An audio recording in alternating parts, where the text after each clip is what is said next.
newest crash out from AOC to meet Sandy Cortez from Yorktown Heights, the suburbs. AOC's original crash out on this is, I'm proud of how I grew up and I talk about it all the time. No, you don't. She went to kindergarten in Yorktown. She went to elementary school, middle school, and high school in Yorktown Heights. Then she graduated and went to Boston University. She's in no way from the Bronx. I tell this story on the Fight the Oligarchy tour where she takes private jets. She's on a private jet on this tour. It's crazy. And she can't like get off this whole like, my mom was working class. Lady, like most of our moms worked. AOC posts this 60-minute interview. It's almost as if I told the story myself on national television 7 years ago. And then she includes a video of a 60 minutes segment where it talks about her roots in Yorktown Heights. Now it shows her home here. It has AOC, telling the story that's been written for her many times, where she comes from. And then they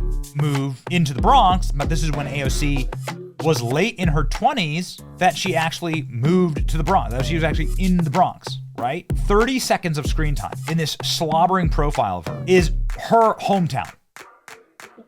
30 seconds of screen time. And the entire rest of it is on her and the Bronx and socialism. All of her upbringing, everything that framed her worldview is sitting there in Yorktown. I was raised in Iowa.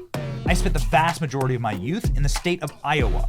I went to Iowa, an Iowan community college, and then to the University of Iowa where I graduated. I say that I was raised in Iowa. I'm from Iowa. I went and lived in DC in my mid-20s, just like AOC moved to the Bronx. I wouldn't tell anyone I'm from DC. That's insane. Now I live in Florida. But I don't say that Florida raised me or that I was raised here. AOC says I was raised in the Bronx. I was raised as a Bronx girl.